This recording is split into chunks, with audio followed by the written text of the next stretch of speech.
All right, are there any other items other than those listed that commissioners would like to have on the agenda for the briefing meeting? Are there any questions about any items on the agenda for the regular meeting this evening? All right. We would need to do this by consensus, but if there is consensus to do so, I'd like to request that we add a discussion about the Swananoa Library to the agenda for the regular meeting to be held after the consent agenda, but before public comment. I'll second that. All right, there's no objection. We'll add that by consensus. All right, great. The first item on our agenda for the briefing is the employee policy update.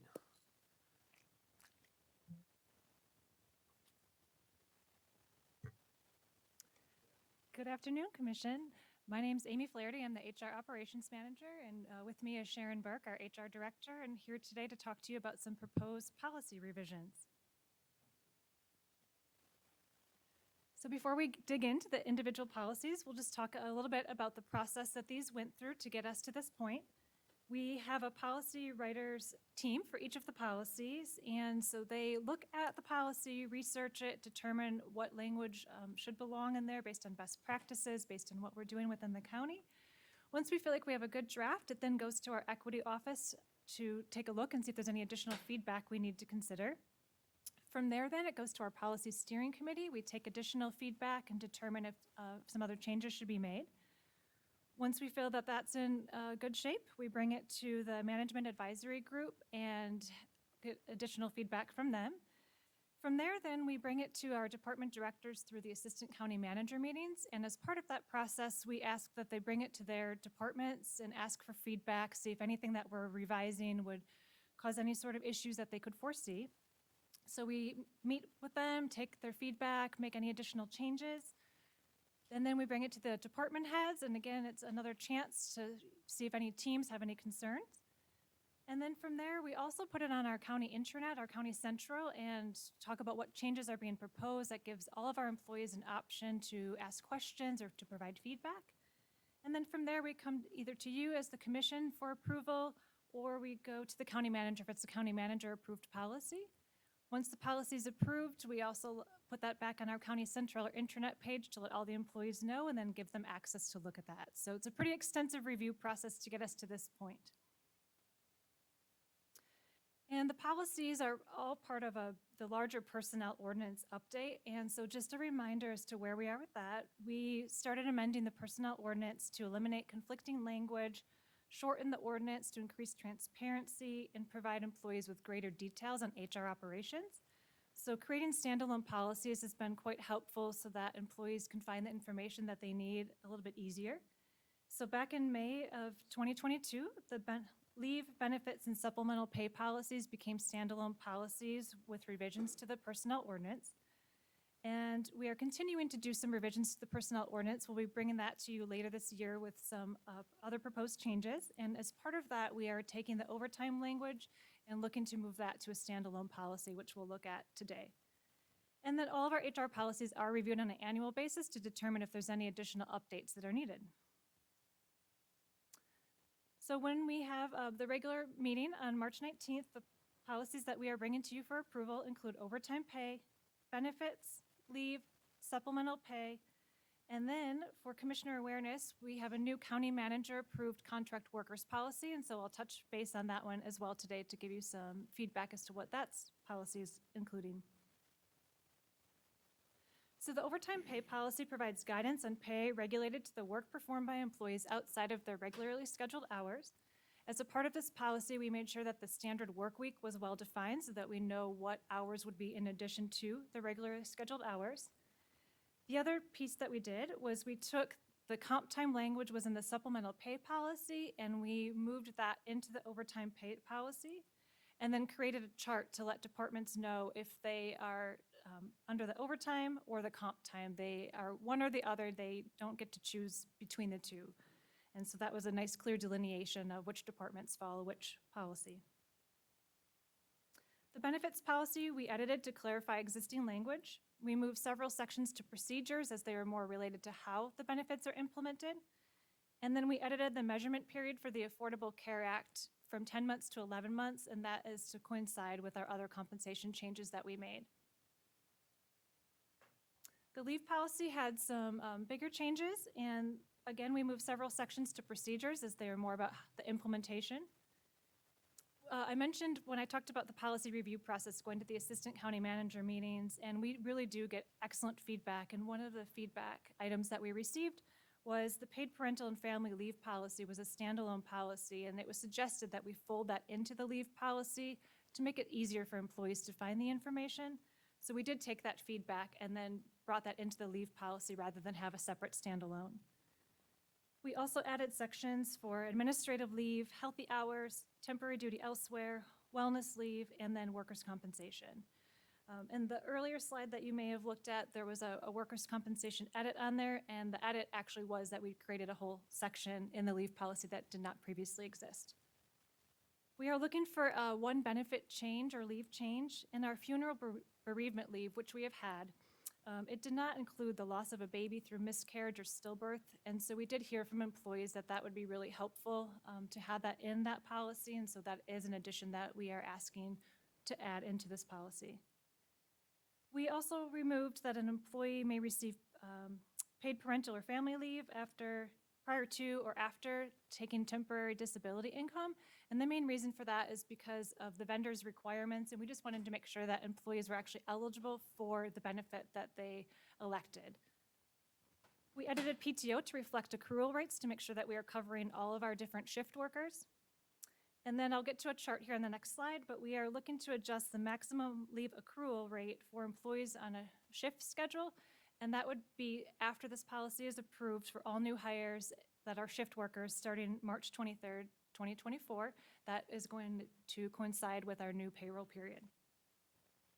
So the reason for that is our 8-hour workers back in 2011 had their max accrual rates adjusted for leave, annual leave. But as you can see in the chart, the shift workers had not had theirs adjusted since 2002. So the proposed is to simply mirror what we're doing for the 8-hour workers and put a max accrual of annual leave for the new shift workers that are hired. Supplemental pay policy, we also edited to clarify existing language and to address common questions. As I mentioned with the overtime policy, the comp time was in this policy and we are looking to move that to the overtime policy. We moved the language assessment requirements for our bilingual pay into procedures, and that was just the fact that in case they need to change it all or if our testing company changes, it was more of the how as to how we do that. We edited translation to reading and writing, and that was simply to make sure that we weren't creating certified translator, that's something separate than the bilingual stipend. We added American Sign Language as a language type for the bilingual pay. And then when the policies did receive the bilingual pay stipend, they signed an agreement, and on the agreement, it basically said that, hey, if there's an emergency, you may be asked to do some, help for us with your bilingual skills outside of your regular work assignment. So we added that to the policy just to make it really clear to employees that that might be asked of them if there was an emergency situation. We are looking to request a compensation change for our supplemental pay policy and the bilingual stipend. We currently have 3 categories. Category A would be conversational skills. That currently pays $50. We have Category B, which is our reading and writing. That pays $75. And then Category C currently is if somebody had the reading and writing and the conversational. That currently pays $100, so it's actually less than if they had them individually, the $50 and $75. So we are looking to increase that to $125 per paycheck. There are currently 12 employees receiving that Category C at $100 per paycheck. So a $25 increase per paycheck would result in a total increase of $7,800 for the fiscal year. And then the county manager approved policy that I mentioned is contract workers. This policy provides guidance for third-party workers providing services to the county between a contract with the county and a private entity. We originally talked about this language when we were working on the alternate workforce policy, which you approved in November of 2023. The alternate workforce policy, though, is all employees of the county where these contract workers are not paid through payroll. They're paid separately, and so we felt it made sense to have its own policy. And this defines 3 types of contract workers. So one type would be through a staffing agency working on behalf of the county. So for instance, like Superior staffing and getting some extra help. The second type would be contract workers working on behalf of another agency. So a good example of that would be like our janitorial helpers. And then the third one is contract workers appointed to a short-term assignment. This could be someone such as a poll worker that we contract. So at the March 19th regular meeting, we'll be bringing the benefits, leave, overtime pay, and supplemental pay policies to you for consideration of approval. And with that, we are open to any questions that you may have. Great, thanks, Amy. And my only question is, after we have a chance to read through these, if we have any questions or feedback, do we just email you? Okay, thank you.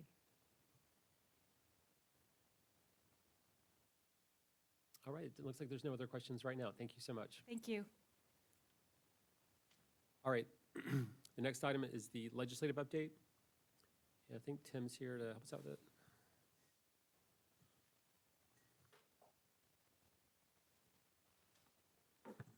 Good afternoon, Commissioners. Just a quick update on the legislative agenda. No Warden Smith folks today, just me. We'll have them back in the future when you're all ready to adopt your agenda, but just wanted to provide an update based on the questions you had for us last time. So a few sort of background notes and just to kind of set the stage. On the February 6th briefing, Warden Smith was here. They presented sort of a debrief of how the long session went.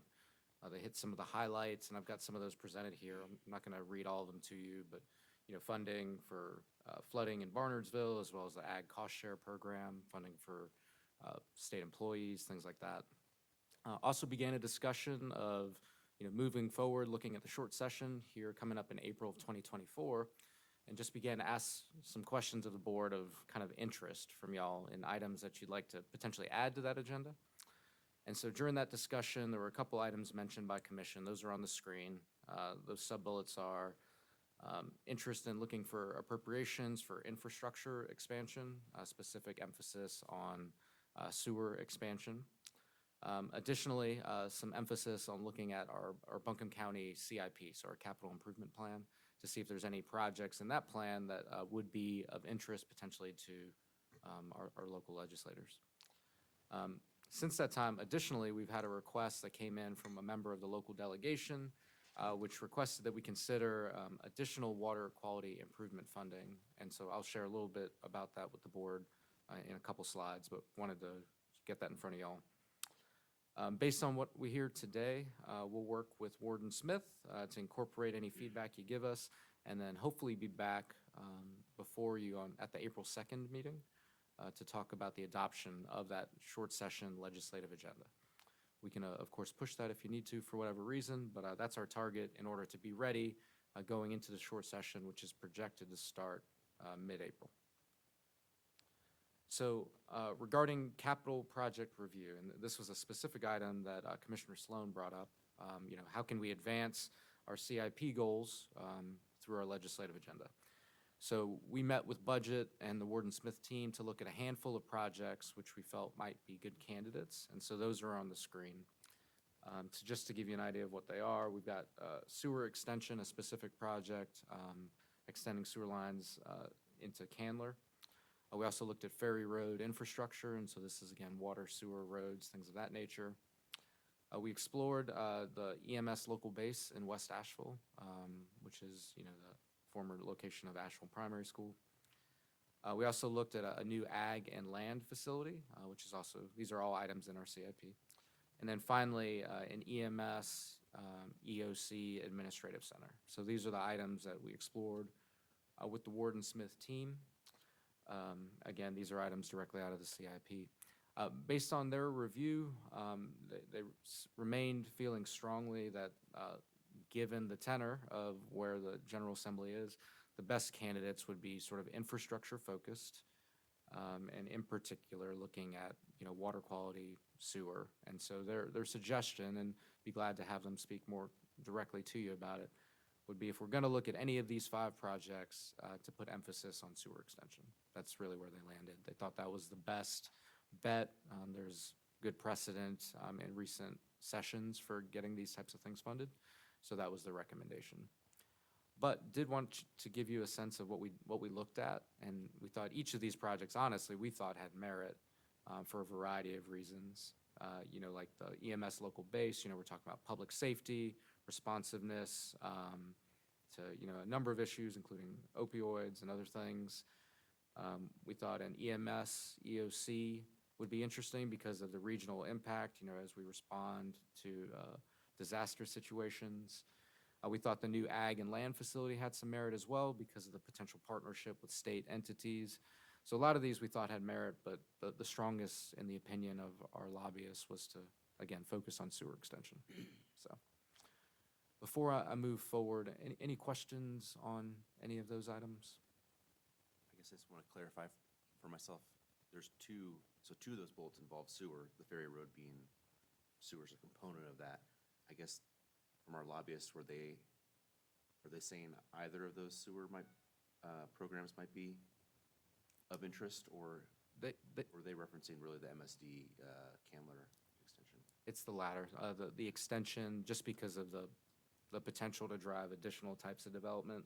Gotcha. Whereas Ferry Road, I think, clearly has merit, but sort of a more restricted benefit, if you will. So, Gotcha. and, you know, those are just their opinions, and when they're working on our behalf in Raleigh, you know, they're going to poke around and see what they can advance for us. And so if there's any promise, then, you know, they'll let us know and we can follow up on that. So, Well, I'll just add, I appreciate y'all doing the due diligence and bringing all these to us, and I do think there's merit in all these projects, and I still do agree with them and support the sewer extension and feel like that's a good path forward and has merit. great. Any other thoughts on those capital projects? All right, great. So when I kicked off, I mentioned that there was an additional water quality related legislative agenda item that was proposed to us by a member of the local delegation. And so, you know, what I'd say, just kicking off, you know, water quality has been central to your legislative agenda for the multiple sessions now. And we've been successful in securing funding, most notably in Barnardsville, but also with Ag Cost Share. So, you know, the current legislative agenda item is written here, and it says that we will seek additional state funding and/or direct earmarks for water quality, flood resiliency, and stormwater mitigation projects in the French Broad River Basin. So we think that existing item pairs nicely with the recommended or requested item from the member of our local delegation, which relates to the Community Conservation Assistance Program. And so the basic idea, I'm not the expert on this program, but it would allow Western North Carolina property owners to reduce stormwater pollution, which ultimately benefits our impaired waterways. The legislative ask here would be to increase funding from its current 100K to 500K, and would be focused on the French Broad watershed. The goal is to reinvigorate the program and ultimately reduce stormwater. So would be glad to get additional details for y'all on that, but again, it was requested from one of our members, and so we thought warranted bringing it back before you. So, do you have any questions about this item? I know it's kind of brief. Is it something that you're interested in? Would you like more information? I think it pairs nicely with what you're doing. It doesn't feel like a departure, just kind of additive, in my opinion. I'm fine with it. Sounds positive. Great. So I'll work with the Warden Smith team to see how we can incorporate that. I think we'll treat it as kind of an add-on to the existing water quality goal because it fits so squarely. Mhm. Cool. Well, so I've got one more slide on next steps, but before I get there, is there anything that we haven't talked about that you'd want to talk about? Anything? If we're good, we're good. I'm good with good. Cool. Good. All right, great. So next steps, commissioner prioritization. So if there's any additional deliberation that y'all have, please let us know. We're going to shoot for adopting the legislative agenda at your April 2nd session. So we'll publish the documents as we normally would, and we'll be back with the Warden Smith team at that time virtually to present your legislative agenda. And then we'll get started in mid-April. Still hearing that the legislative session is going to be short and that it'll be limited in scope, but you never know. So we'll just kind of brace for that. So, no questions? Thank y'all. All right, thank you, Tim. Okay, last update is on the solid waste RFP, and Dane Peterson's here to help us out with that. I made a request a long time ago, please don't put me behind Tim, because the quality of presentation goes way down. He's very slick. Yeah, We agree. Very good. I'm a little more edgy and catchy around the edges, so it's good to see everybody, chairman, members of the board, here to provide an update on the waste and recycling collections contract. So as just as a reminder, our current franchise agreement with Waste Pro is coming to expiration this year, December 31st, 2024. So looking ahead, we received direction from this board to competitively solicit bids for the new contract. So that's what we have been working on. We did develop a request for proposals, RFP, and we issued the RFP, put it out on the block on January 3rd, and the application submissions deadline was February 16th.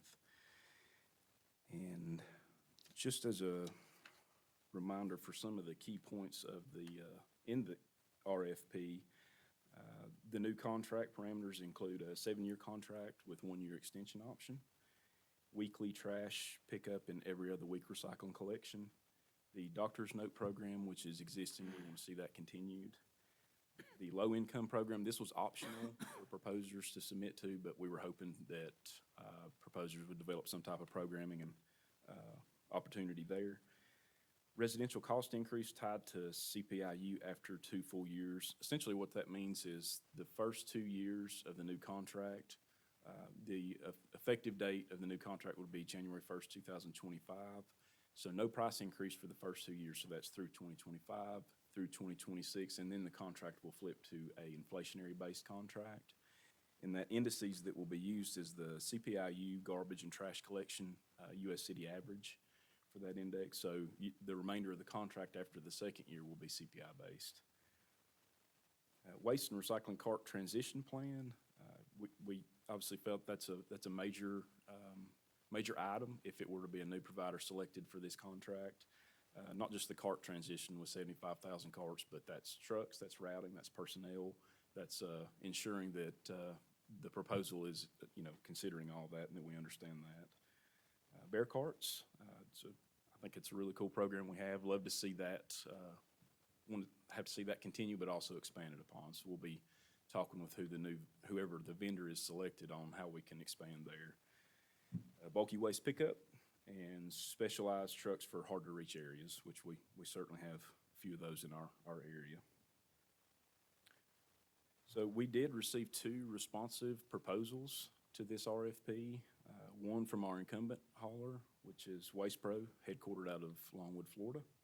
And the other proposal submitted was from FCC Environmental Services, and they are headquartered out of Houston, Texas. When we talk about the valuation process, looking at the proposals, I'm thankful for the committee we've been able to put together, thankful for their time and commitment, because there's a lot of information in the proposals, because it's a very large contract and it's an important one. So we've got a diverse group as far as experience.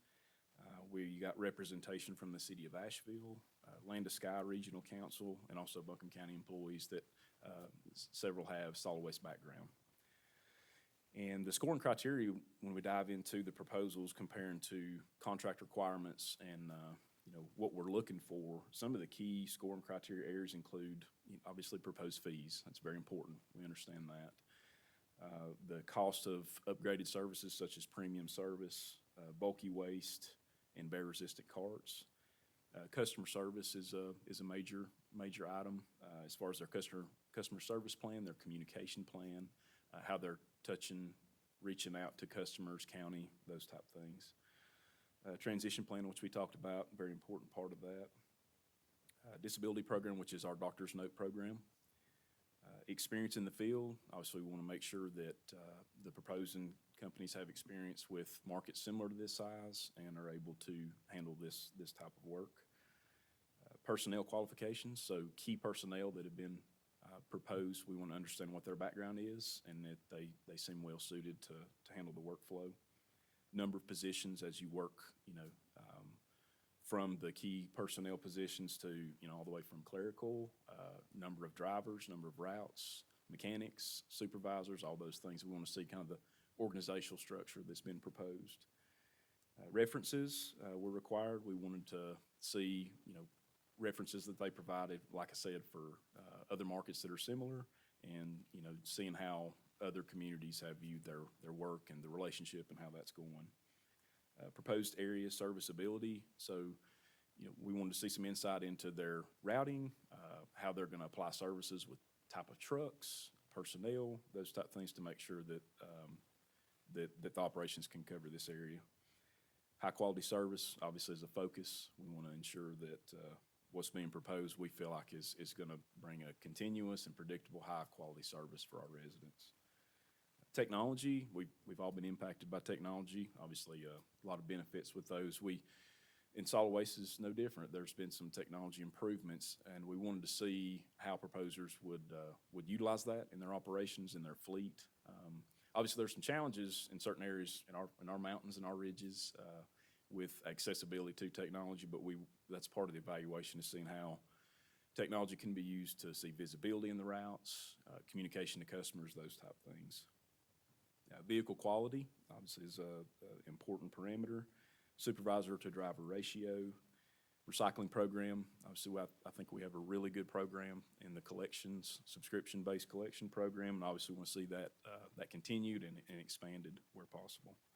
And the education, how's the proposer going to touch base, reach out to customers, educate on recycling, contamination, cart placement, all those things that are applicable. So talking about timeline, we actually have a summary meeting tomorrow with our evaluation committee. Today was our deadline for individual members to be getting their scores together, putting their notes together, comments, and getting those ready for our discussion tomorrow.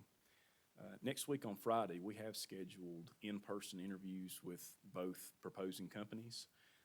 Again, in person, we'll also have a formal presentation that we're going to ask them to do as far as, why is their company the best suited for this contract, and also a Q&A session where, some questions have came up, items that we want to discuss with them as far as their proposal. Quick turnaround, so March 19th, we're looking to be on your agenda to make a formal recommendation to enter into negotiations with one of these firms, one of these companies. So if that is approved, we would straightforward go into negotiation process with that company. I was a little bit tentative to put an exact date. This has to be approved at two.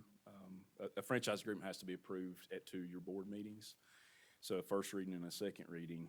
The negotiation process, I can't define exactly how long that's going to take. It might not be a very long process, but there needs to be a lot of thought, a lot of communication with whoever's selected to make sure that we're all on the same page and we understand that we're making sure the quality's there. So my goal would be to come back and have something to y'all in April. That would be a goal. But again, it really depends on how those conversations are going and the key items of negotiation. That hits some of the high points I was wanting to discuss. Do y'all have any questions or comments at this time? Covered